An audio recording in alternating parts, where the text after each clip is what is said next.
At Thanksgiving my dad called me a useless burden. So I nodded quietly and stopped depositing money into the account that pays for everything they own. Let's make this moment special.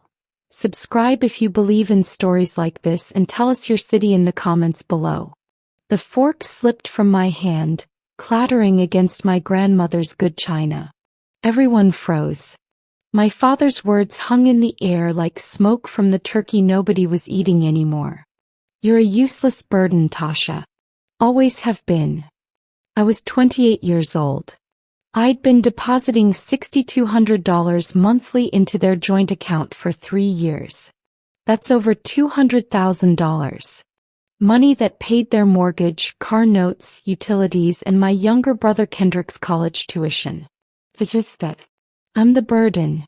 My mother, Madeline, wouldn't look at me. She pushed sweet potato casserole around her plate, creating orange trails that looked like tears. My Aunt Lorraine shifted uncomfortably, while Uncle Raymond suddenly found his phone fascinating. Kendrick, home from Howard University, stared at his lap. Nothing to say?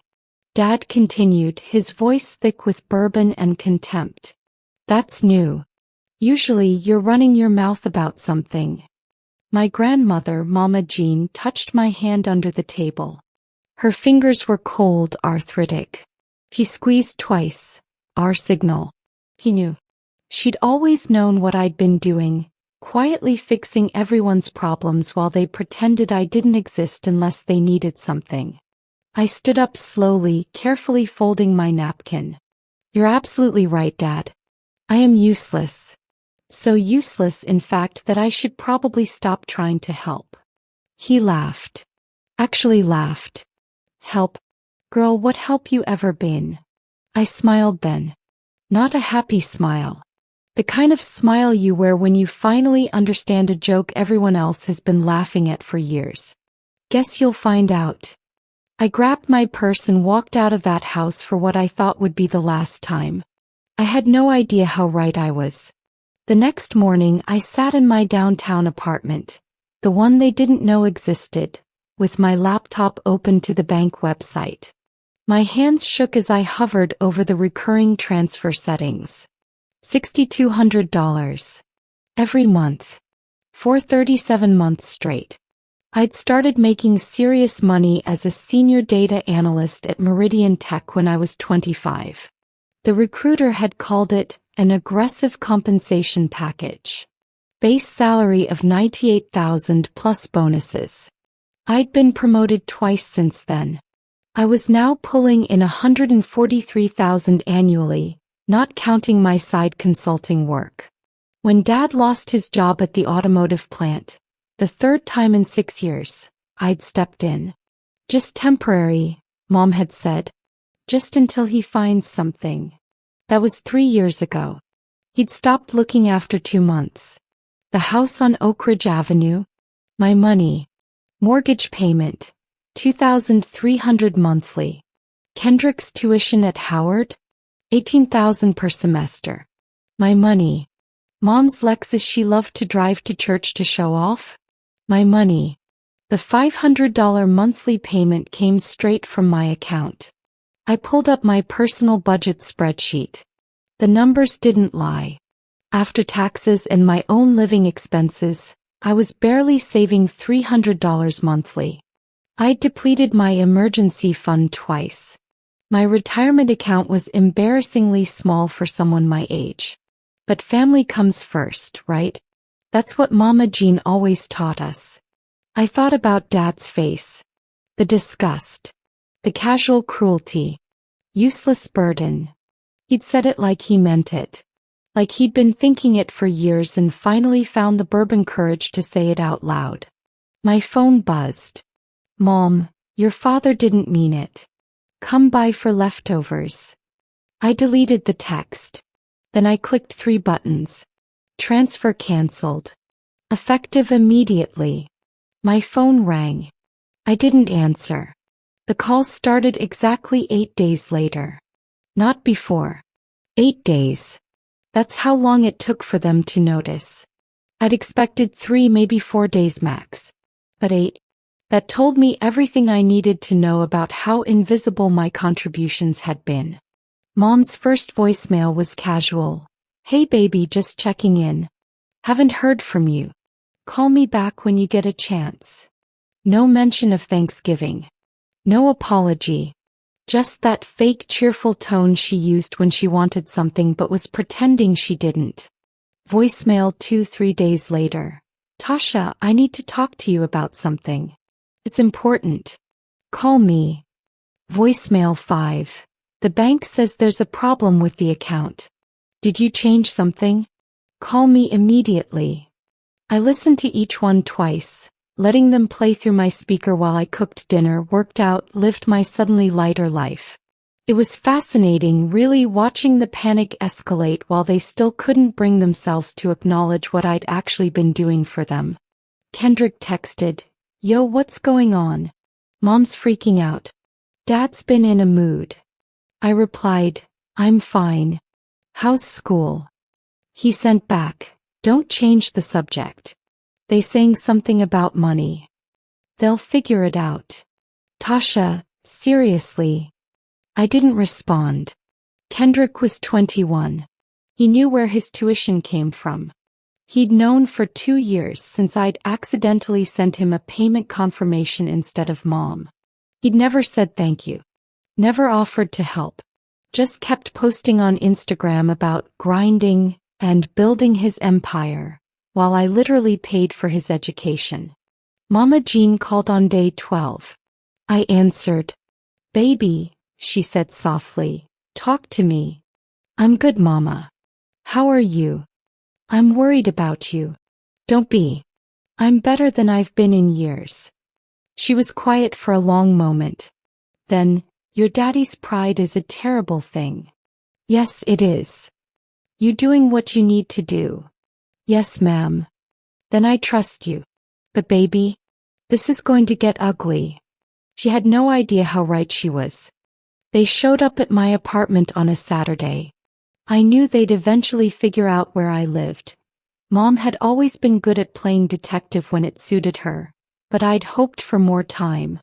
I was in yoga pants and an old Howard t-shirt, halfway through meal prep for the week when the buzzer rang. "Tasha, it's your mother. We need to talk now."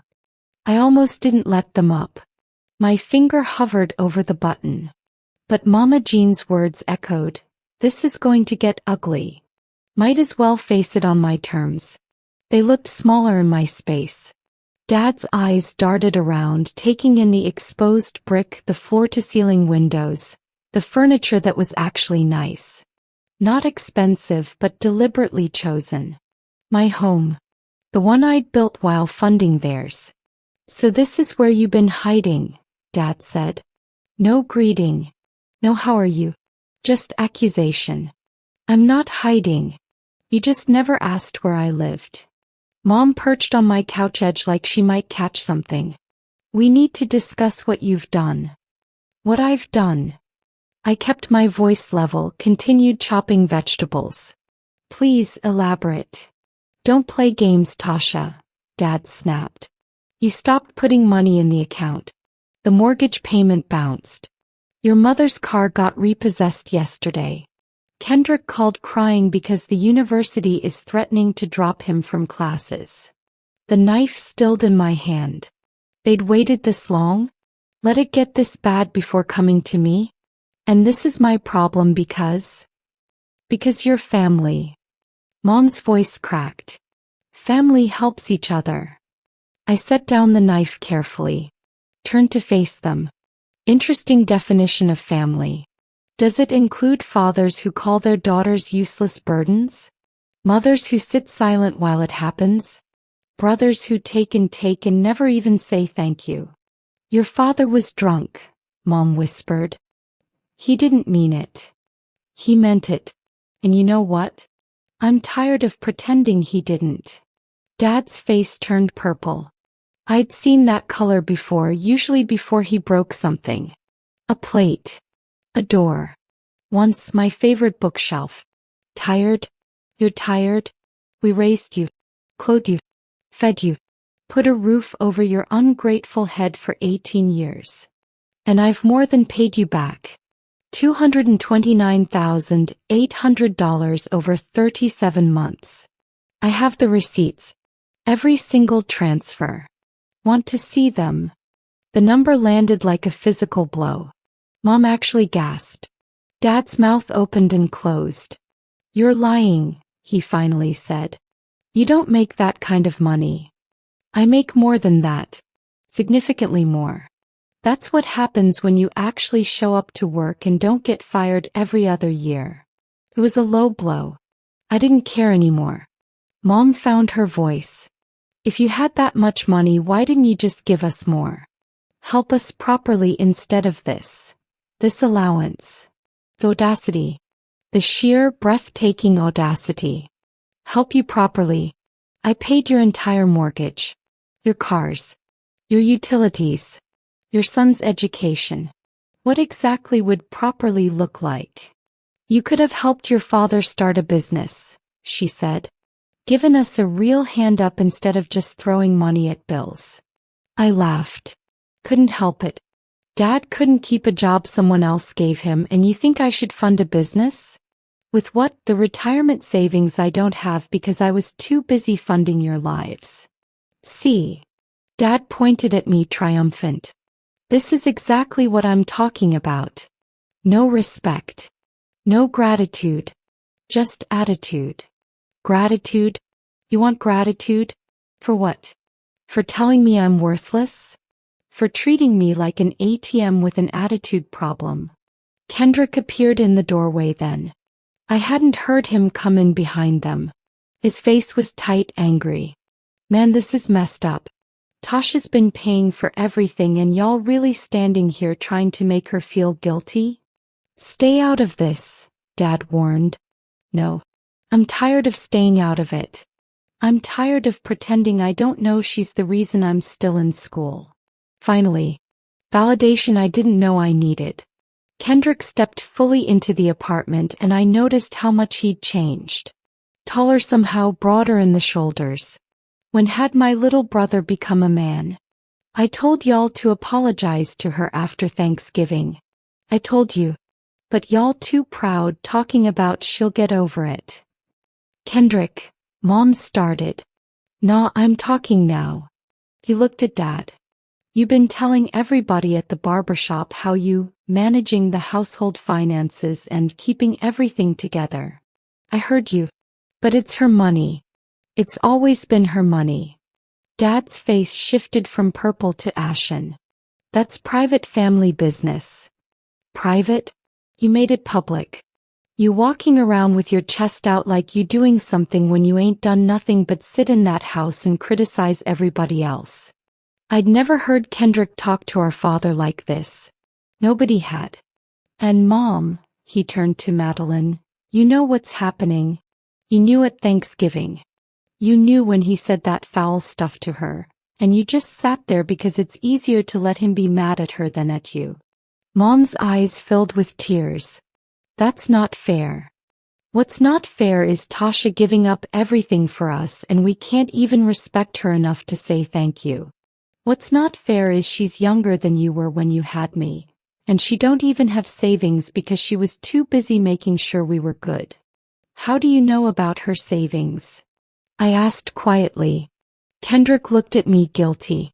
I heard you on the phone with Mama Jean last year. You were crying. You said you couldn't afford to visit your friend Simone in California because you'd put your last emergency fund money into Dad's dental work. I'd forgotten about that.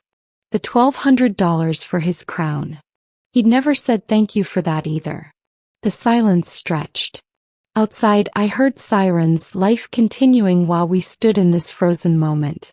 So what now? Dad finally asked. You just going to let us lose everything? No, I said softly. I'm going to let you handle your own responsibilities.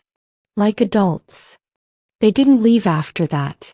Instead, they settled deeper into my furniture and I realized this was going to be a long night. Mom had stopped crying, replaced with something harder. That's when I knew we'd entered a new phase. The negotiation. Fine, she said, folding her hands. You want recognition? You want appreciation? Consider it given. Now let's talk about how we fix this situation. There's nothing to fix, Mom. You and Dad are adults with a spending problem, not victims of circumstance. The mortgage payment is $3,000, she countered. You said you were paying $2,300. The shift was so subtle I almost missed it. He was checking my math, looking for discrepancies. The mortgage is $2,300. I have the statements. The additional $800 you're thinking of? That's the home equity line you took out to renovate the kitchen. Dad leaned forward. How do you know about that? Because I'm on the bank account, remember? You added me for emergencies. I get notifications for every transaction. The $15,000 from Home Depot? The $8,000 from that contractor who did half the work and disappeared? I watched it all. I pulled out my phone, opened the banking app, turned it toward them. 3 years of transactions, every purchase, every withdrawal. June 15th, Dad, you spent $400 at the casino. July 3rd, $500. August 11th, $350. Should I continue? His jaw clenched. A man's entitled to recreation. On his own dime, sure. But you were gambling with my money while calling me useless. We could sue you, Mom said suddenly. Everyone turned to stare at her. For the money you gave us. Gifts can't be taken back. Kendrick laughed bitterly. Mom, are you serious right now? I'm serious about keeping my home. If your sister wants to play hardball, we'll get legal advice. Something cold settled in my chest. Do it, please. I have records of every conversation where you called it a temporary loan. Every text message where Dad said he'd pay me back once he got on his feet. My attorney would love this case. That was a bluff. I didn't have an attorney. But they didn't know that. They left around midnight, threats and tears, exhausted. I sat in the silence of my apartment, still processing, when my phone rang. Mama Jean. They just left my house, she said. Came here straight from yours, talking about hiring a lawyer, about how you're abandoning the family. I'm not abandoning anyone. I'm just not funding their dysfunction anymore. I know, baby. I told them the same thing. Your daddy cussed me out. Can you imagine? Cussing out his own mother. I could imagine it. I'd seen him do it before, years ago, before Grandpa died and Mama Jean became the matriarch nobody dared cross. I'm sorry you got dragged into this. Don't be. I need to tell you something and I need you to listen. Her voice changed, grew serious. Your grandfather left me money. A good amount. I never told your father because he'd have tried to take it, use it for one of his schemes. That money's been sitting in an account waiting. Mama. Hush, I'm talking. I'm 81 years old. I don't need much. And what I do need, my pension covers. I want you to have that money. Not for them. For you. To rebuild what you spent. Tears burned my eyes. I can't take your money. It's not taking if I'm giving it. Besides, I already transferred it. Check your email. I had my banker send the details. I pulled up my email with shaking hands. There was an electronic transfer notification. $83,000. I almost dropped the phone. Mama Jean, this is too much. It's exactly enough. You put over $200,000 into them. This is me putting something back into you. Don't argue with an old woman. We talked for another hour. He told me things I'd never known. How my father had always been entitled, even as a child. How she'd enabled it and regretted it.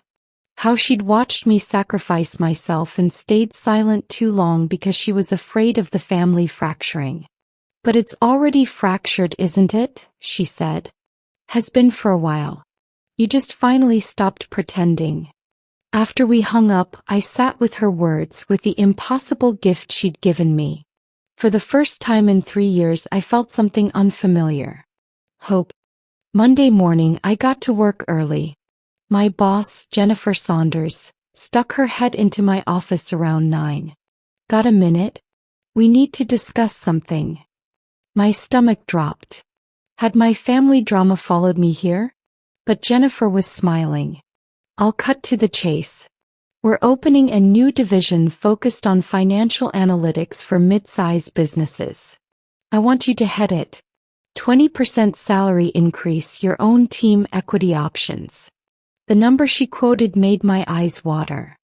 With that salary, I could rebuild my savings in a year. 2 at most. Yes. Absolutely yes. Great. There's one catch. Positions based in Seattle. They need someone there in 6 weeks.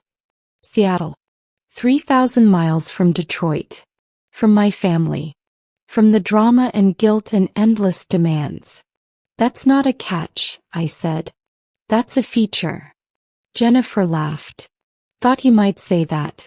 Welcome to leadership, Tasha. I called Mama Jean during lunch, told her everything. She was quiet for a long moment. That's God making a way, she finally said. You take that job, baby. Don't look back. But that evening, everything changed again. Kendrick showed up at my apartment, and from his face I knew something was wrong. We need to talk about Mom. What now? She's sick. Like really sick. She hasn't been feeling well for months, but she finally went to the doctor. It's her heart. She needs surgery, and the insurance lapsed because Dad didn't pay the premium. Of course it did. Of course. When? 2 months ago. He used the premium money for. Kendrick couldn't finish. For what, Kendrick?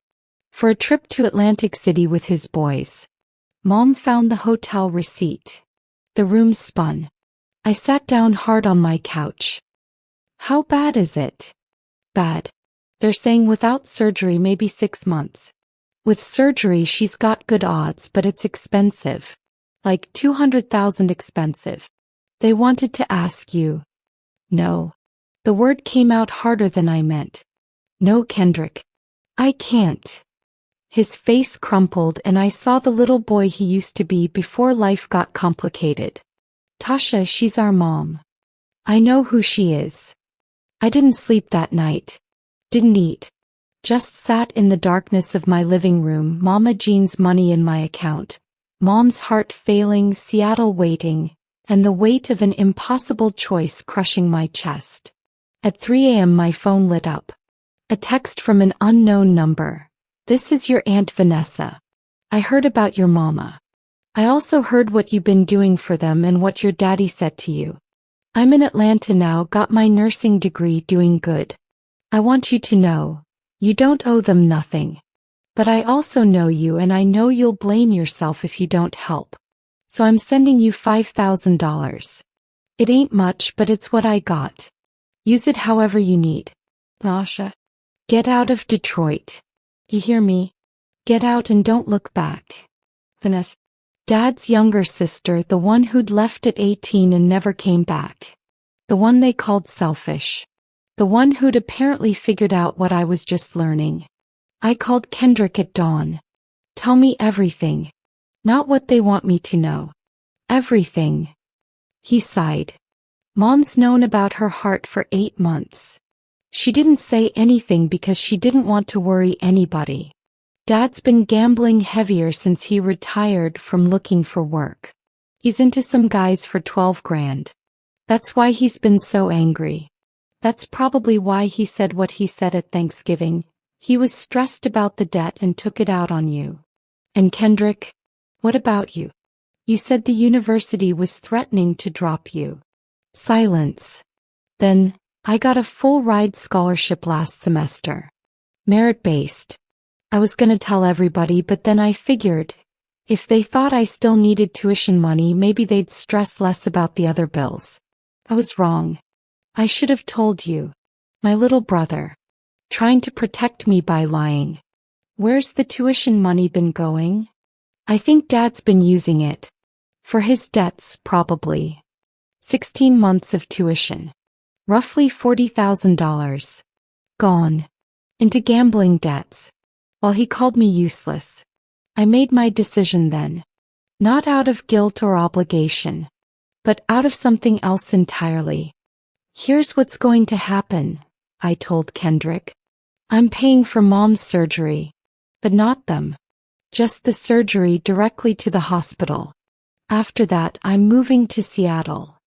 I scheduled the family meeting for Saturday afternoon at Mama Jean's house. Neutral ground. I'd spent the week working with the hospital's billing department, arranging payment plans, getting second opinions. Mom's surgery could happen in 3 weeks if we moved fast. They all came. Mom looked smaller, fragile in a way that made my chest ache despite everything. Dad was defensive before anyone even spoke. Kendrick positioned himself next to me, a silent show of solidarity. Aunt Vanessa had flown in from Atlanta, taking vacation time she probably couldn't afford. Mama Jean sat in her chair like a judge ready to deliver a verdict. I'm paying for the surgery, I started. No preamble. $217,000, paid directly to the hospital and surgical team. Not a penny goes through your hands. Mom's eyes filled with tears. Thank you, baby. Thank you. I'm not finished. There are conditions. Dad stood up. Conditions? Your mother is dying and you're making demands. Sit down, Luke, Mama Jean said quietly. He sat.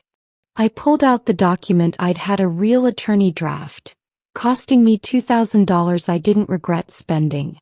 Condition 1. Dad gets a job within 60 days of Mom's surgery. Any job. I don't care if it's at McDonald's or Walmart or driving for Uber. He works or the payment plan I've arranged gets canceled. You can't. I can. It's in the contract with the hospital. They have provisions for financial circumstances changing. Condition 2, you sell the house. It's too big, too expensive. You can't afford it without my subsidies and I'm done subsidizing. Mom made a sound like I'd struck her. Condition 3, you get financial counseling. Both of you. Weekly sessions for 6 months, then monthly for a year. I've already paid for it. If you miss more than 2 sessions, the surgery payments stop. This is blackmail, Dad said. No, this is boundaries. Condition 4. Dad pays back the tuition money he stole from Kendrick. $50 a week. I don't care how long it takes. Kendrick gets every penny. I didn't steal. You did, Kendrick said. And we both know it. Final condition, I continued. I'm moving to Seattle in 6 weeks. You don't contact me unless it's an emergency. You don't guilt me, manipulate me, or show up unannounced. We can rebuild a relationship slowly on my terms or not at all. Your choice. The silence was deafening. Mom's surgery was scheduled for a Thursday. I took the day off, sat in the waiting room with Mama Jean and Kendrick. Dad was there too, quiet in a way I'd never seen. He'd actually gotten a job, night shift at a warehouse. It wasn't glamorous, but it was honest work. The surgeon came out after 7 hours. She did great. Recovery will be long, but her prognosis is excellent. I felt something unlock in my chest. Relief. And something else. The beginning of letting go. Dad approached me in the cafeteria later. I got something to say. I waited. I'm sorry. For Thanksgiving. For all of it. You were right about me. I've been hiding from reality, letting you carry weight that wasn't yours to carry. I don't expect you to forgive me, but I want you to know I hear you now. It wasn't enough. But it was a start. Thank you for saying that. Your mama told me some things. About how much you actually gave us. I didn't know it was that much. I didn't want to know. He rubbed his face. I'm ashamed. That's the truth. I'm ashamed of what I became, and I took it out on you because you were doing everything I couldn't do. I'm not your therapist, Dad. And I'm not your bank. If you want a relationship with me, it has to be real. It has to be honest. I know. I'm trying. The counseling helps. He paused. You really leaving for Seattle? Yes. Good. You should go. Build something that's yours. Coming from him, it felt like absolution. Mom woke up that evening, groggy but alive. She held my hand and whispered, I'm sorry I didn't protect you. From him. From myself. I was scared of being alone, so I sacrificed you to keep the peace. That was wrong. Yeah, I said softly. It was. Will you forgive me? Eventually. But not today. Today you just focus on healing. She nodded, understanding in her eyes. Real understanding finally. As I left the hospital that night, Kendrick walked with me to my car. You know, you basically saved everyone today, right? Even though they didn't deserve it. I didn't do it for them. I did it because I needed to know I could walk away with a clear conscience. There's a difference. You're stronger than all of us, he said. No. I just got tired of being weak. The day I left Detroit, it was snowing. Mama Jean came to the airport, insisted on it despite her arthritis. You call me every Sunday, she commanded. And you remember, you didn't abandon nobody. You saved yourself. There's no shame in that. I love you, Mama. I love you more, baby girl. Now go be great. Seattle was gray and wet and absolutely perfect. My new apartment had a view of the water. My team was brilliant and motivated. For the first time in years, I wasn't exhausted. I wasn't resentful. I was just living.